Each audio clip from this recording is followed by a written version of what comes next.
everyone. You're catching us on a punch-drunk day here at Take the Black Live, the one and only show on the That's the internet, one. where myself, Dan Selcke of WinnersComing.net, and Daniel Roman, polo golf shirt wearing Daniel Roman, also of WinnersComing.net. No, he's wearing a collared shirt over under a sweater. This is fancy. That's right. That's right. Well, let me do the intro, and then we'll get to that. We were just going to discuss all things movies, TV, sci-fi, fantasy, robots, space lasers, swords, dragons, and so forth. Hello, everyone. Hey, Julie. Hey, Andrew. Good to see you guys here. We have, of course, a full docket. We're going to speak truth to power. But before we do that, what is with your ensemble? Yes. Do you have, what's with that? I don't have a joke for it. I don't have a good quippy response. I just felt like wearing it today. Yeah. I put on the collared shirt. It was a little cold, so I put on the one sweater I had that would work without changing a shirt. It looks like you're like fashion choices are made. You're like a cool middle school teacher who's like, the kids can approach you, but you still mean business. That's right. That's right. We're doing work here, but you can goof off. That's the vibe. Yeah. In Mr. Roman's class, anything goes, but not like everything. All right. But we're not here to talk about your fashion choices. We're here to talk about all things TV and movies and fantasy and sci-fi. Starting with, right now, Hollywood is in a bit of a kerfluffle with Hollywood writers on strike. They're not working. They're on picket lines, waving around signs. And I thought we'd just check in with that, how it's affecting some of our favorite shows, including our favorite show looking forward to, House of the Dragon, the Game of Thrones spinoff, and whether we should be worried. So we're getting a lot of word recently from House of the Dragon showrunner Ryan Condal, who I do have some questions for. Basically, I mean, I'm so curious, aren't you? We haven't heard anything about it from this. But I'm so curious. I'm really curious. But he's talking up House of Dragon season 2, saying that the second season is about the kids that we only saw for a couple of episodes at the end of the series that are now grown up to be young adults who have dragons, who are of riding and fighting age, who have opinions of their own and a desire to get out there and defend the family claim, which is true. He's talking about, Jacaerys Valerian and Aemon Targaryen and Aegon Targaryen, and then Daemon's 2 daughters, Baela and Rhaena, all those kind of younger characters who, that what season 2 is not about, but I am looking forward, assuming things don't fall apart during the strike, to seeing the cast expand and kind of have all these new layers to it. And there are lots of new characters who have their own desires and wants and needs and can affect the story in surprising ways. That'll be fun. Yeah, totally. It's definitely, it's a generational story. So that's a big part of why they did the first season the way they did, to kind of establish who all these people are. I'm excited to see characters like Aemon and Jacaerys and Baela kind of step into the forefront a little bit more next season. But he also talked a little bit about how many seasons there will be, saying that they have planned, I believe, more than 2. That's part of the discussion we're having. Where do you appropriately end the series in a way that doesn't feel clipped, but also doesn't feel dragged out? And I think I thought about that. Readers of Fire and Blood will probably be able to have some thoughts about that, because there is kind of a long tail ending to the story of the Dance of the Dragon. So I'm curious where they're going to end it. I mean, if it were me, and this is the segment, if it were Dan, that was just because and just for clarity, I'm usually correct, always correct. I would do the full tale. It's so interesting because this story, like all the dragony parts, they would end about early in season 4, and then you would just have talking for 6 more episodes. But I think they should do it. I think that would be really compelling and interesting and a little daring. And if anyone's going to do it, it's this show. So I say go ahead and embrace I guess you can call it an anticlimax, but no, it's like a long calm down period. Over on Succession, a major character died really early in this new season, and there's 7 more episodes to go, and it's making it work fantastically. So it can work. I hope they give us the full tail end. I bobbed and weaved between spoilers right there. None for House of the Dragon, none for that Succession, but I still, yeah, that was quality stuff. Now, well, Funzito, they're going to do the Blackfire Rebellions probably in the Dunk and Egg show. So they'll just keep on keeping on after House of the Dragon is over. Yeah, I imagine it's, Funzito. There's a long come down of who assumes the throne after the dance and kind of the various factions going their own way and resettling.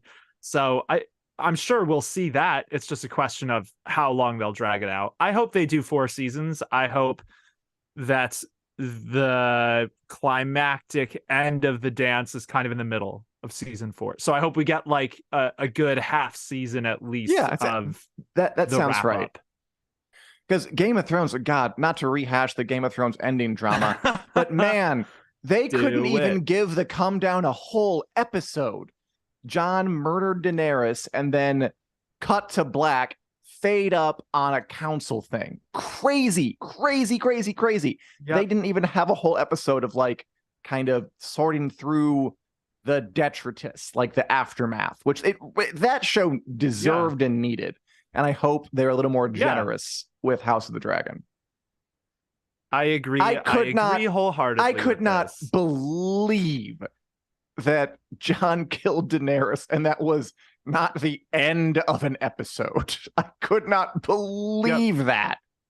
That was nuts. Yeah, that's pretty fair. I was definitely surprised by choices there too, like that we never, we didn't really check in with the other kingdoms much at all. This is definitely a rabbit hole we could go down. But I very much agree with you. I hope House of the Dragon avoids that pitfall. And I mean, they are gearing up.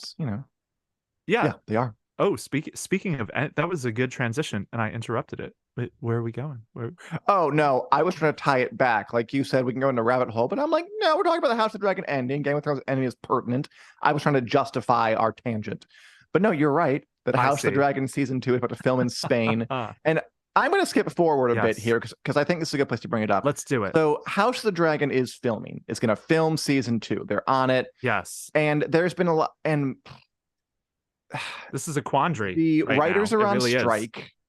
All Hollywood writers are on, pretty much everyone, like thousands of writers strike on Hollywood, which means no writers on set. So no touch-ups, no revisions, no new scenes added, no words changed, or else the union will be on you. Yes. But there's this question of what does that mean for a showrunner? Like Ryan Condal is the showrunner of House of the Dragon, and we have not heard official word or unofficial word really about whether he is still on set. And there was a story recently about Tony Gilroy, who's the showrunner behind Star Wars Andor, which is a really good Star Wars show. And he at first said, I'm not going to do any writing because I'm a writer, but I'll still produce and show run. But then a couple days later, all the showrunners got together and met in their little secret cabal wherever they go, probably some restaurant, like Chinese place. Like a theater in Hollywood. Yeah, something like that. And then he said, okay, and I'm not going to do producing either, because like the line between writing and show running is kind of vague. Like if you're a showrunner, again, we've discussed this, like according to at least some writers, choosing a costume is a writing decision. Is it? I don't know exactly. I'm not sure how specific the union rules get, but there is at least arguments over. And if choosing a costume is a writing decision, then like everything's a writing decision. Like, should Allison look this way or that way during the take? Is it an acting decision? Is that a writing decision? Maybe it depends on who comes up with it. I'm not sure. Costumes, props, like how should this, maybe we don't change any of the dialogue, but like, should you block it differently? Is it a directing decision? Or if a writer says it, is it a writing call? So I guess Tony Gilroy's the solution is to just, I'm not going to do anything. I'm not going to write. I'm not going to produce. I'm not going to show run. And I don't know if Ryan Condal is still on the House of the Dragon set trying to walk that line, trying to only, because I assume he's in the union, trying to only do show running duties and step into that viper's pit, that sand pit, or if he's thrown in the towel, because we haven't heard, because he's not on Twitter, which, I mean, good call. Good call. Probably for the best. Probably for the best. But I don't know. And if okay, if I have a question to you and to all of you out there watching. If House of the Dragon showrunner Ryan Condal is on the House of the Dragon set, is he a scab? And he only does showrunning duties, not writing. So I think this is a really, I do not envy showrunners, the position they are in right now. So to give a little more context for this, it's not the reason showrunners are they're basically being pressured to stay on set. Yeah. So last week it came out that Disney and Warner Discovery, so HBO, issued what showrunners called in their meeting scary letters. They basically sent letters to all their showrunners saying, you are what's called a multi-hyphenate employee. In other words, you are a writer, you are also a producer. So we expect you to still show up for work and do duties A through H, which include things like on-set rewrites. So the studios are straight up telling showrunners, we expect you to do on-set rewrites. Even if you get fined, and that's here's clearly our instructions for if you want to leave the union, here is how that won't have repercussions. So like they are very clearly union busting letters that got sent around to showrunners. And so Tony Gilroy, he left kind of surrounding that because the showrunner meeting happened after that. Then Tony Gilroy decided, I can't do even producing duties because, like you said, it is an ethical minefield, basically.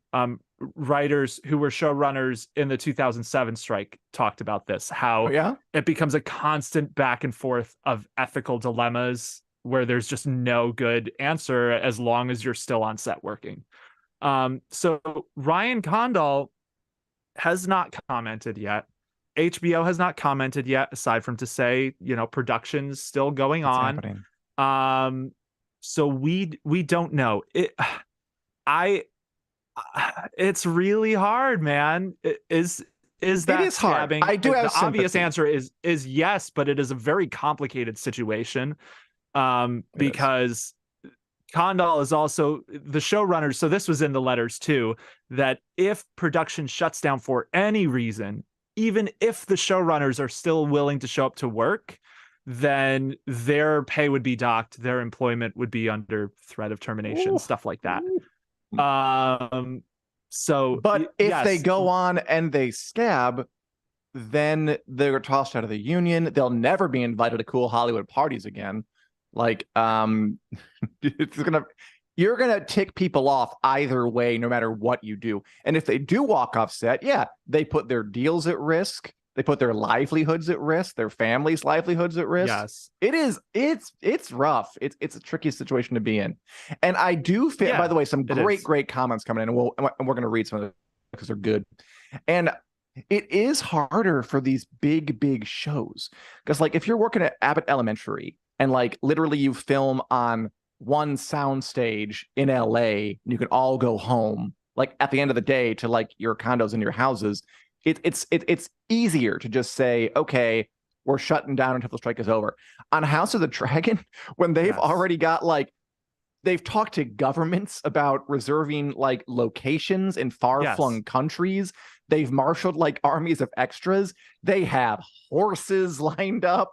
They have like animals and props and craftsmen going to all corners of the globe. You can't just like pull a lever and stop that, or at least it's much harder to do that. Significantly. And people like Condal are caught in the crossfire, and Gilroy is on the situation too, but he walked off, and I don't know what Condal did because, again, he thought ahead and didn't have Twitter, which is just really, really smart. So right now he's in a quantum state.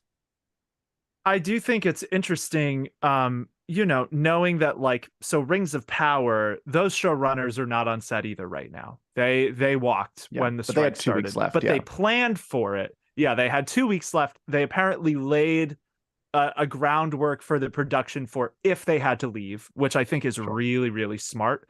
I don't know how something like House of the Dragon or Andor could feasibly do that, because both of those are like in the middle. Or like Andor's like exactly in the middle. Yeah.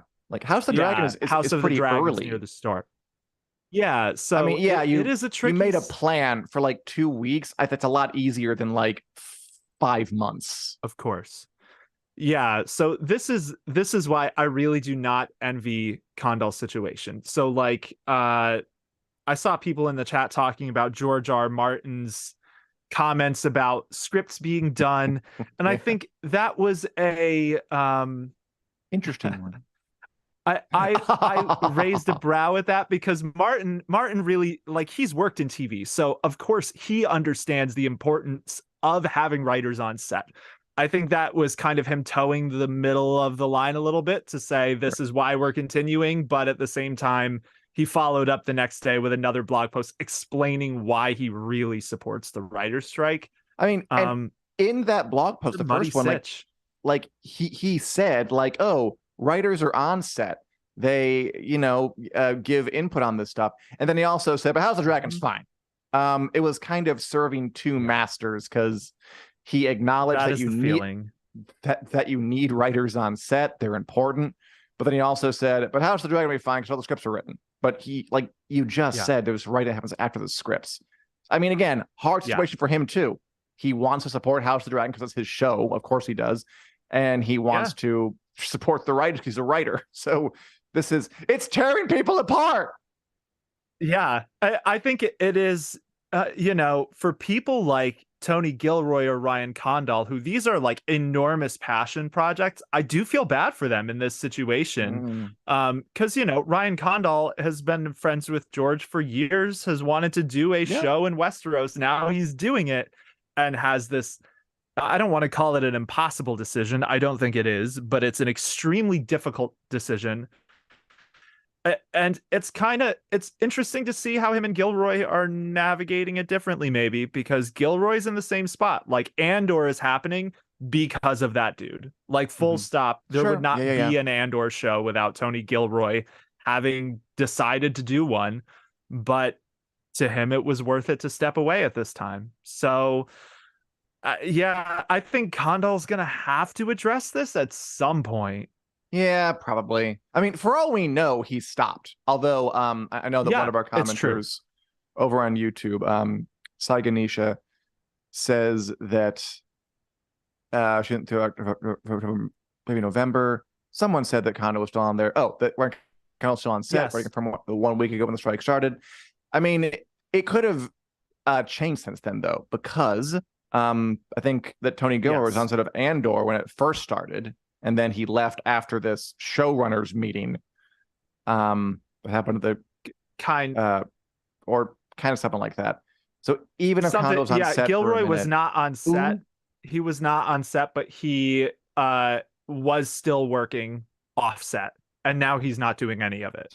Okay, Daniel, I have a question for you from Leo, because I guess this is my question too. So you said you don't think it's that hard a decision. So are you? I didn't say that. I said it's a very hard decision, but not an impossible one. Okay, that's true. It's true. Sorry, I don't want to misquote you. But basically, Leo asks, and I also want to know this from you. So do you think Ryan Condal should stop working? Yes. What would you do? Honestly, okay, fair enough. Yeah. Yes, I think he probably should. Because it is breaking solidarity with the union, and this is so. I'll segue this to Julie's question. What are the writers asking for? So it's important to understand. I see a lot of people get upset about the strike, being like, shows are going to be delayed, and that's true. But this is an existential issue for writers in Hollywood right now. That's basically the main thing they're fighting for is just better pay, because streaming services especially have gradually stripped down how much they're paying writers, to the point where it used to be the norm that writers would stay on set throughout a production, and that's how they'd learn, and that's how they'd climb up the ladder to better positions. And that's kind of being done away with. Yeah, that's kind of being done away with. Now they're being brought into what's called break a show in a mini room, which George R.R. Martin talked about this as he thinks this is the biggest issue the strike has to win on. I think he called them abominations. He did call them abominations. And basically, Netflix does this quite a lot. They have a really bad rep for this. They bring in writers for like a week, couple weeks, a weekend, I've heard reports of, to break seasons of a show. And then they send the writers off to write the scripts freelance, and they don't pay them for months. It's just one freelance payment for the whatever scripts they hand in, and then those writers are gone. So that versus keeping them on through production to help the production make the best show it can.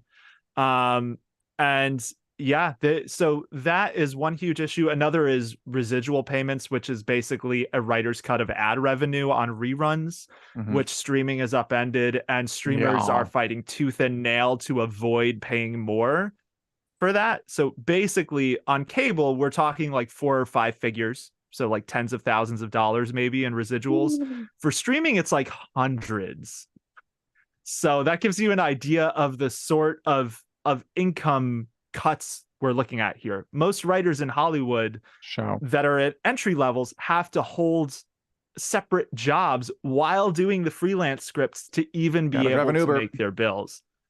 Yeah, exactly. So Funzito said, do they not get royalties for the shows they wrote? Not really. That's what residuals are, essentially. They are the screenwriter equivalent of royalties. It's basically their cut of ad revenue. They might still get it for streaming, but it is minuscule compared to what it is for anything else. So people are taking huge pay cuts to work for streaming. There are a whole bunch of other things at play here, like regulations on AI and all that sort of stuff. But when you really like get into the details of what they're asking for, it's mostly about money, which makes sense. It's mostly about money. Yeah, and money and keeping this a viable career path, because so George R.R. Martin did a great blog post about this. Like you said, he called Many Rooms an abomination. He used his own career to kind of illustrate why they're a problem, because Martin worked in TV for, most of the 80s and 90s. And yeah, it's basically an issue of right now, the career path for screenwriters is so under siege that it is hard to see how in 10 years we will still have screenwriters coming up and running these shows, because there's such a squeeze being put on that to save money. I mean, if you don't let them develop professionally, they're not going to be in a position where they can run a show, which means where a new show is going to come from. Maybe from studio executives like Jennifer Selcke, who suggests making a popular show. Give me an idea, Joe Russo, and they make Citadel. That's how that one came about. But those are fairly unusual and not very good. Yeah. And so Leo's got a good thing too. I want to just hit on quick in the chat. My only concern are other crew members below the line, camera crew, etc. They need to work too. Totally, Leo. There are a few things there. That's why it's a lot so of complicated and they're tricky. all union too. Yeah, they're all union too. A lot of their unions are standing with the writers union on this. So like Daredevil got shut down this week. Severance got shut down this week because those crew members would not cross the picket line to work on them. And also, so there is an entertainment, there's a fund that I keep seeing the WGA passing around for helping support people during the strike. Sure. And the money from that is going to those other crew members and unions. So the writers are actively trying to help offset the pressure that is putting on other behind the scenes crew. So yeah, it is definitely, Funzito's got it. They're being devalued. So the quality of new content itself is going to suffer. Totally on point. That was George's point too in his blog. Oh, totally. Eventually. And that is trickier for shows like House of the Dragon, which aren't filming, like you can shut down a show with a picket line in LA or New York where all the writers live. But if you're filming in a field in Spain, like House of the Dragon is, it's harder to get out there. And of course they are going to film, currently, as far as I can tell, the plan for Andor, the plan for House of the Dragon, the plan for Lord of the Rings is to keep shooting. And just the question is, what is it going to look like when you get to the other side of that? And what are the finished episodes going to look like without input from writers? And it could be dire, people. I'm not going to lie. It could be bad. Or it could be fine. Yeah, I don't know. We'll see. It really, yeah, you're right. It could be fine. So, and it could be dire. Looking back at the 2007 strike, we talked about this a little last week, and I forgot this example.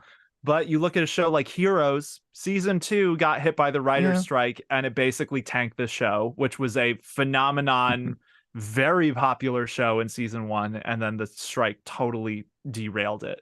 On the other hand, you had shows like, I believe, The Walking Dead and Breaking Bad maybe did their first seasons during in or around the strike. Lost as well kind of weathered the strike decently, in my opinion. It's possible to do, yeah. It is. I think it'll be interesting to see how these shows navigate it, because it is definitely a big question.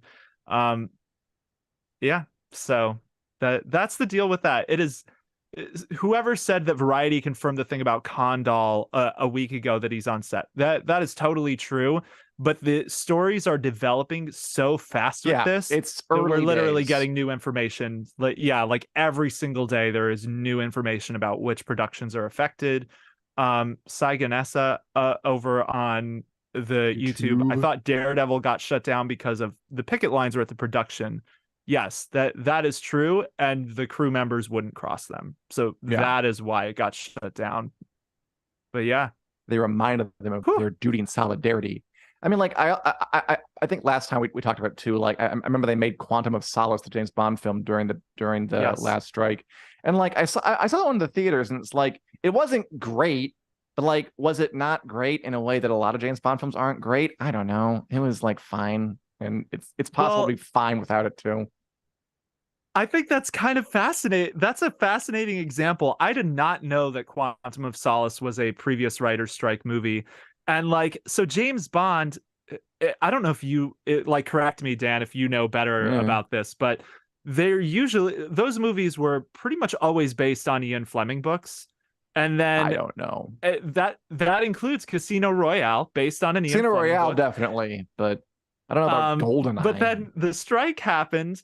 And apparently that's a huge part of the reason they serialized the Daniel Craig movies. So that's like an ongoing narrative for those movies, which is just not what James Bond has ever been. Generally not so much. Yeah, they're usually standalone things based on Ian Fleming novels and just with the same guy playing the role.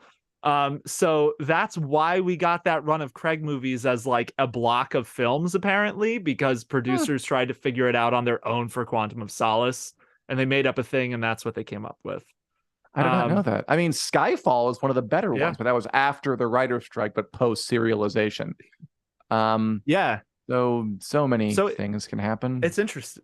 Yeah, it is interesting times. I think, another comment, the strike should be over by August. They might have time on House of the Dragon to rewrite and reshoot scenes in the end. Less episodes might help with that. Definitely possible. I would hope it's over by then, but the union is extremely united in a way that it wasn't in 2007 right now. So this could go on longer, honestly. We'll see. There's no hard and fast rule for how long it helps or how long it goes on. The last one went on for 100 days. I'm not sure how long the one at 88 lasted for, but these can go on for as long as people aren't coming to an agreement. That's the long and the short of it. I hope it's settled this afternoon, but I'm not holding out hope for it. Yeah, that would be nice, right? Good point. And Saigonisha says that thoughts on the Screen Actors Guild and the Directors Guild of America are on strike in the coming months, because the actors and directors have their contracts coming up next month in June, I believe. If they go on strike, directors too. Yeah, the actors and directors. If they go on strike too, I mean, there would be no choice but to make some kind of agreement, because nothing's getting done. I don't care if you think you might, like House of the Dragons, like, we have finished scripts, we can go on and just have the directors handle it. But if they're also gone and the actors are not there, and the what are you doing? Like, you'll need to cut some kind of deal. But that'll be I think if they, we're not sure what'll happen. I think if they haven't cut a deal by then, that is going to be an extremely interesting thing to watch. I think it's Fran Drescher is one of the heads of SAG right now, And someone asked her that she's out picketing for the WGA. Someone asked her that, and she kind of hedged on it a little and said it's a complicated question of whether SAG would go on strike too. So I would hope that ends up happening, but we really don't know. And the issues facing SAG and the DGA, they're not the same as the ones facing the writers right now. Yes, true. So I do wonder if they would strike like in solidarity, because I'm sure they all have issues with you know the way their particular arms of the business are being run, but the issues facing the writing branch in particular are pretty existential, I think. I imagine they'd use the writer's strike as like a bargaining chip. Like, we know that you need us more than you usually need us right now, so we can ask for more, or maybe even ask things on behalf of the writers. That'd be nice. That would be. Maybe if everyone strikes, there'll be a lot of like a Mid-Journey and Chat GPT based shows. Just like type some stuff in and see what it comes up with. This is this is one of the things the striking writers are asking for. Not even prohibiting AI, just regulations on it, and that their material, the scripts they are contracted to write, can't be used to train AI. And studios have basically come back and said, we don't want to do that. We'll just hold meetings every year about advances in technology. We can listen to you and then not potentially. This sounds kind of like we joke about AI all the time, but I have seen stories from writers in the WGA talk about studio executives and stuff like that, where the proposition of doing AI scripts has been put forward. So it is not a hypothetical argument for them right now. It is how this is happening right now. How are they going to deal with it? I think it's a matter of time before something like that happens, and we'll see where it goes down. I agree. One other thing about the will SAG and the DGA join the strike. I'm a little nervous about that, to be honest. I didn't realize this until I was doing some research for this strike, but apparently the DGA cutting a deal with studios was part of why the 2007 strike ended, and it actually ended up with writers in a worse position than when the strike started, because the Writers Guild and the DGA were on strike at the same time, and then the DGA cut their own deal and the writers kind of had to go along with it. Gotcha. So that is the one thing I'm worried about with the other guilds and how they're going to navigate it. But we'll see in a couple months. Exciting times. And as for your question, Julie, I'm not sure if you know this, Daniel, but I don't particularly know what exactly a base pay would be for a show like House of the Dragon. I assume not terribly small for a big show like that, but not sure. Yeah, I don't know. I don't know for House of the Dragon. I don't know. I haven't seen a lot of horror stories about HBO productions in particular. Like, I've seen a lot of Netflix horror stories and Paramount as well. A lot of people talking about the mini rooms and stuff like that for those networks. Netflix, but for a huge, House of the Dragon is like one of HBO's highest profile shows. So I don't know how they are, compensating their writers. I assume they're not at the bottom of the totem pole, which a lot of these issues are especially hitting newer writers. Like Brian Cogman, who was famously the third head of the Dragon, writer, kind of like unofficial secondary showrunner for Thrones, did a lot of stuff on Thrones for its entire run, has talked about how one of the things studios are trying to do is turn the position he had on Thrones into an unpaid internship. And he did it for a decade, and it was his full-time job. Could you even imagine if Brian Cogman was an intern instead of, the force on that production he was? There's no way to have a show if that's what you're going to do. So that's horrifying. Yeah, my best to all of them. I hope it gets resolved in their favor and soon, but I'm not holding out hope for it. We'll keep our eye on the ball and our ear to the ground and our heart in our mouth, and bring the hot tea straight poured into your ear. Daniel, should we move on, or do we have other thoughts on the strike? I think we've talked about pretty much everything for the strike we were gonna. There are a bunch of shows that are already and movies that are getting shut down, like Blade, American Horror Story, Stranger Things season 5 is not shooting until after the strike.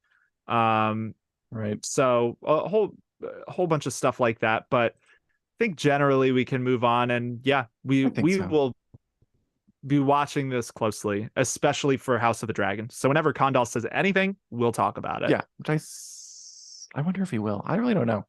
And great comments, everybody. No, Fonzito, Blade is not canceled. It's just they're not going to film it until after the strike is over. They were like going to start shooting, and then they're like, we don't want any of this mess, so they're just going to delay it a bit. And Saiganisha talked about the Emmys. There's a chance House of Dragon gets some. I forget what the big award House of the Dragon won that no one expected to win, but it won some big awards before, so I don't see why it couldn't. Wasn't it the Golden Globe? Yeah, Golden Globe. Why it couldn't pull an upset. We'll be watching out for that. Yeah. And I am curious for the Idol a little bit. I'm definitely going to watch the Idol's premiere, probably, because I've heard so much about it. I don't know. That's a weird one, but I'm intrigued. Sure. Okay. Yeah. But something that we both saw, probably more people out there, Guardians of the Galaxy Volume 3, the latest Marvel film to come out of the Marvel Cinematic Universe, opened this past Friday, getting good notices, good reviews, good box office score. Daniel, did you see this third entry in the Guardians of the Galaxy series starring Star-Lord and an angry raccoon? I did see it. I had some mixed feelings. Overall, I enjoyed it. I didn't love it. But I thought it was a generally solid movie. You saw it too, right? What did you think? Yeah. More or less the same. Yeah, generally solid. It was too long. It's a little ungainly. As much as they talk about that I had full creative control, this came from the heart. Like, you just can't help the Marvel machine kind of putting its cogs in there. Like, it's an ending, and it was a satisfying ending. I liked the movie. I thought it was good. I was moved on several points. I mean, Rocket's backstory, CGI animals getting, saying cute things, big eyes, abuse. It's heartbreaking. I loved the villain. The High Evolutionary was a real piece of work. Yeah, he was great. He was totally really great. Agree. It was fun. It was too long. It had too many characters, and it still doesn't feel like an ending, really. Because again, things in Marvel can't end. They cannot end. They're not allowed to end because they have to keep going, because then they can make the next one and make the more money. So it didn't have the sense of closure that like a trilogy ender should have, but it was a good time. Yes. And it does feel like James Gunn is invested in this story. Like he feels for these characters. I felt for the characters because he felt for them. And it was still kind of a bit scattershot. Like they spent so much time on Rocket and like his backstory, and it was very effective. And then he kind of comes out of his situation, and I felt like he didn't really have much to say about it after he woke up, so to speak, which was a little weird because they had so many other characters surface. And then James Gunn's brother is there, and every time I see him, I'm like, just maybe there's other characters we can focus on right now. The dog is cute, but it was overstuffed. They got Adam Warlock in there. He's flying around on his golden mother. There's a lot, and it was too much. But there's kind of an affability and something charming about how oversized and sort of undisciplined it is. It's like messy in a fun way. So I liked it. Yeah. It's by no means a perfect movie, but I liked it. I enjoyed it. It's kind of lovable, almost because it's imperfect. A little like the Guardians themselves, but it was nice. It was fun. It was good, and it's over, and now I'm ready to move on. Yeah, I thought your headline about it being a lovable mess was pretty much right on point for me. I think there were a lot of things where it did feel like an end for James Gunn as the director, but I agree, it didn't really feel like an end to the characters, the trilogy. There were a lot of things to me that felt like a little unearned. Like, so mild spoilers here, but the way that everyone split up at the end, you know, there was all this talk about it being an end for this version of the team and stuff like that.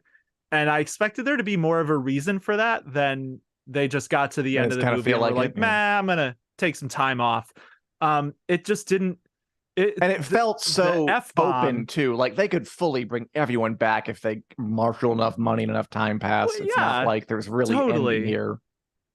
Yeah, and I think, you know, so this has Marvel's first F-bomb in a movie, and I think this is kind of the perfect metaphor for how I felt about some of those things, almost feeling like underwhelming, or like they did a thing because they wanted to do a thing without really justifying the payoff. It's the first F-bomb in the MCU after 32 movies, and it's over something really stupid where it was just completely unnecessary and did not add anything.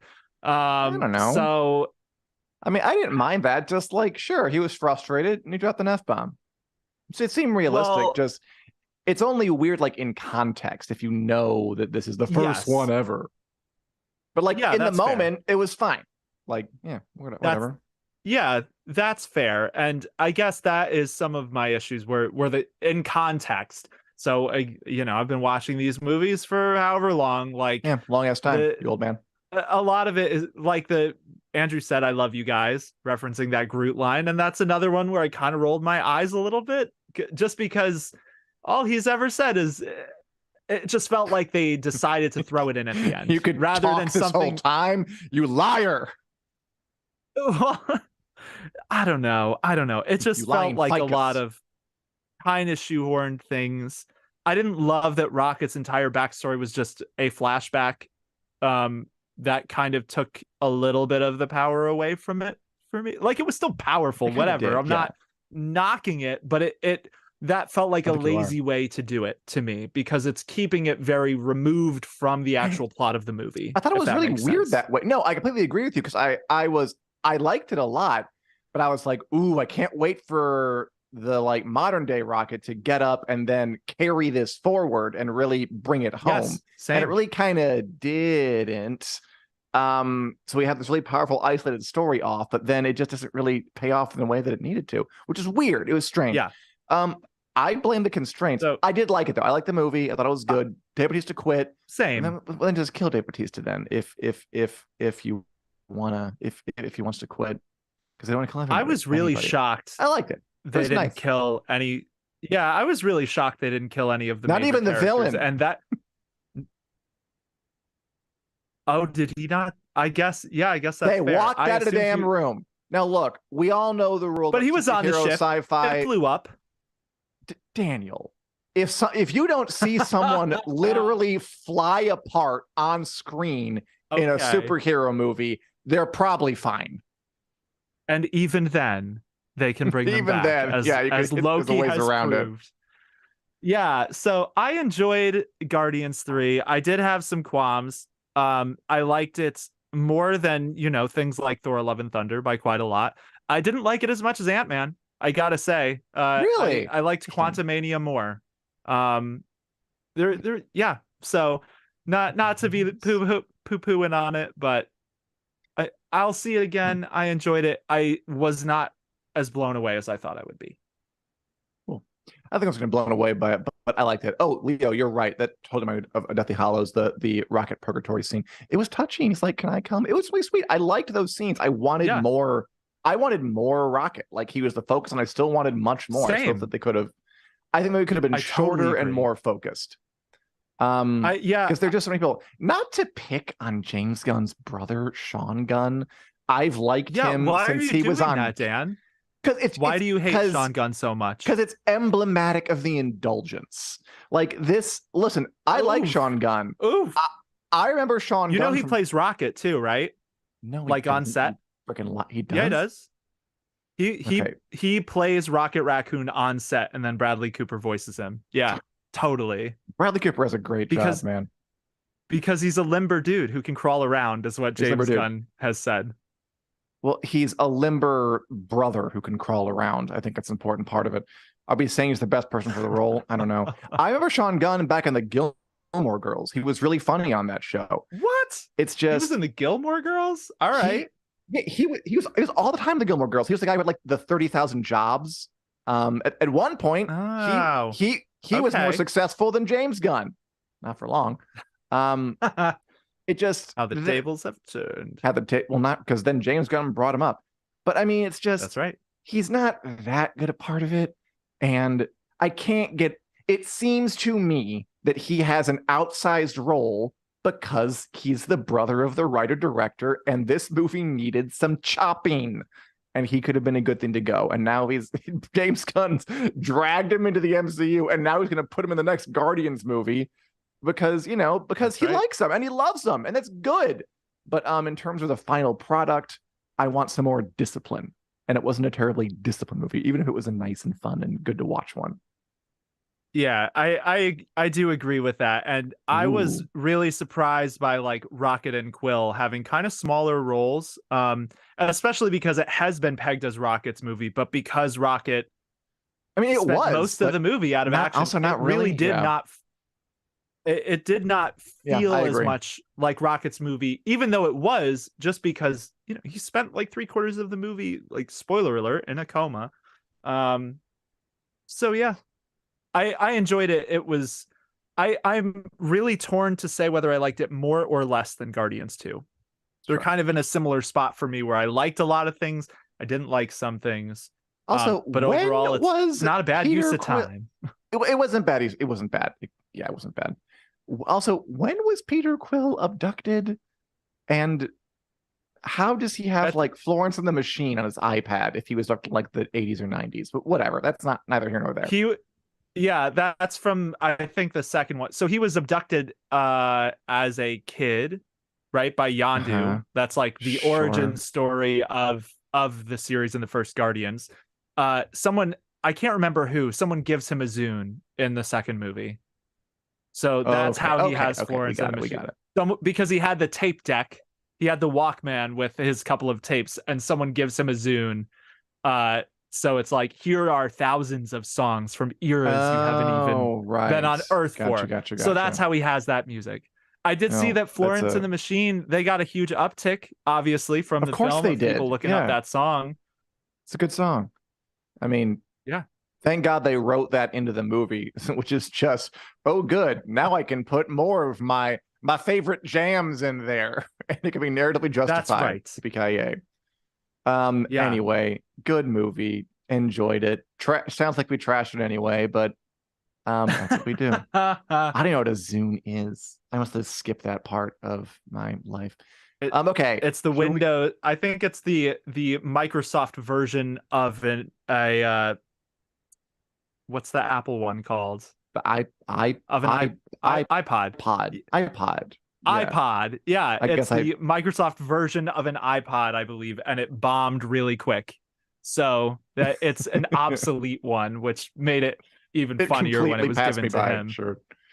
Okay. We're having a good time. We're talking a long time. Should we go on to the Wick News lightning round? Sure.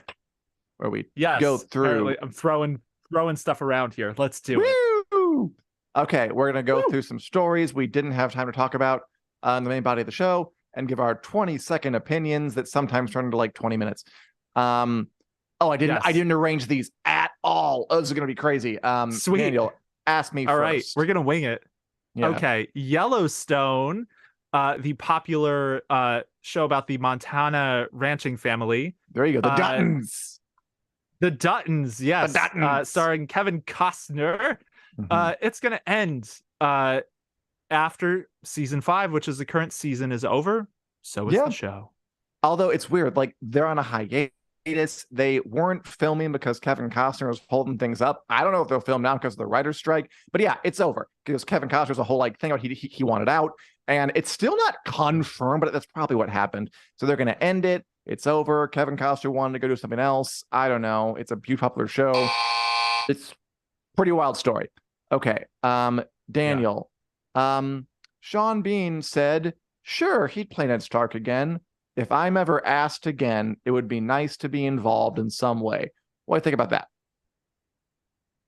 I don't know the context of when he said that. I think, I mean, why wouldn't Sean Bean it makes sense that he might be game for it more than some other actors. He did one season of the show and had an enormous role.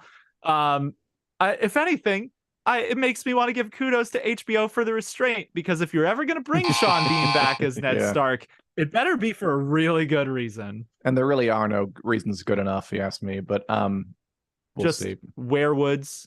That's the one I can think of. If you can find a way to do it through Weirwoods, like Bran in A Dance with Dragons. All right. So this is a fun one. So The Last of Us won 3 prizes at the MTV Movie and TV Awards. It won Best Show, Best Hero, and Best Duo. Good for them. Pedro Pascal, Bella Ramsey winning Best Hero and Best Duo as Joel and Ellie. Best Show. I think Scream 6 won Best Movie. Strange Things, the MTV Movie Awards. Also, Drew Barrymore was going to host, but then she didn't because she was in solidarity with the writers. So it was like a clip show. It was an odd thing all around, but good for all the winners. Didn't she win something? Didn't she win something for that too? Like Best Talk Show, because she's a talk show now. Yeah. She didn't accept the award. Okay, Daniel, let's see if this one makes sense for you. Yeah, this one works. A newly discovered butterfly species is named after Sauron from The Lord of the Rings. Yes, this new genus of butterflies, Saurona is the name they went with, specifically because they're hoping it will make people more interested, raise some awareness, but also because it has little orange spots on its wings that reminded the researchers of the Eye of Sauron. So that's pretty fun. You can look that up and see some pretty butterfly pictures. Good times. All right. So next up, I was excited about this one. It's not the casting I would have thought of, but no, if you don't want to talk about it, that's fine. I can. Ask me the next one. Okay, great, because I don't know anything about that. Okay. All right, we'll come back to casting stuff. Sticking with Lord of the Rings here, Orlando Bloom shared his salary for the Lord of the Rings movies. He got paid $175,000, which is around $300,000 adjusted for today money, to do the entire Lord of the Rings trilogy. Is that a small paycheck, a medium paycheck? What's the deal here, Dan? It's a large paycheck. I mean, the only reason I brought this up is because this story is kind of being framed as like Orlando Bloom got paid nothing for the Lord of the Rings trilogy, and like $300,000 for a year and a half of work is not nothing. It was actually quite a lot. And I thought it was emblematic of the way we expect people to be paid crazy amounts. And sociologically, it's got a lot to say about it, but we're done with it. So, Daniel, Carl Urban, Carl Urban of The Boys fame, Lord of the Rings fame, Judge Dredd fame, is in final talks to play Johnny Cage in the next Mortal Kombat movie. Yeah, I think it's Warner Brothers did the last Mortal Kombat movie. It was decent for a Mortal Kombat movie. It wasn't terrible. Johnny Cage is kind of this fast-talking Hollywood actor who does a lot of splits, and he gets into this fighting tournament. So Carl Urban may play him. It'd be an older, more grizzled version of the character, but I think that's fun. Grizzled. I'd watch him play that. Yeah. Why not? All right. So apparently someone said his name 3 times. He's coming back. Oh, it has been announced. Crazy. Beetlejuice 2 is coming out on September 6th, 2024.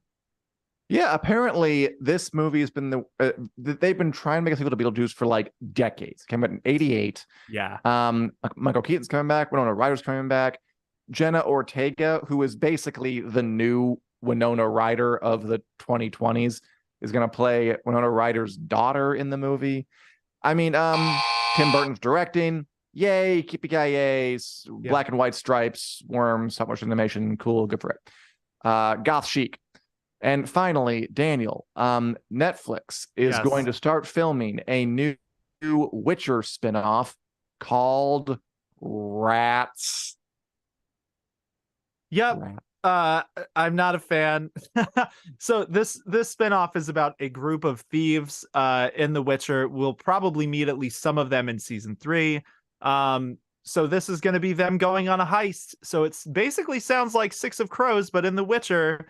And if they do this ill-advised spinoff instead of Six of Crows, I'm going to be mad. Because it basically sounds like the exact same premise. They probably will, except with a really unlikable cast that most fans of the books loathe. Netflix. I'll stop ranting now. All right. And that is some of the news insofar as it relates to TV, movies, fantasy, and sci-fi. We've been 2 Dans, no waiting, and this has been Take the Black. If you like us, feel free to subscribe, smash that subscribe button and the bell or whatever you do in the YouTube.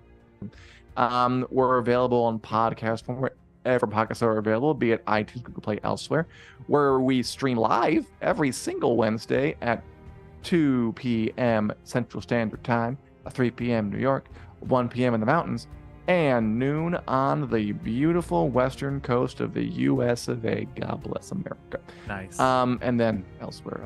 And sorry, Julie, that we're so early where you are in Australia. That is a bear. Anyway, that's our show. That's what we have to say. But we'll have more to say in the future and also on our website and on our personal social media feeds. Goodbye. Take care.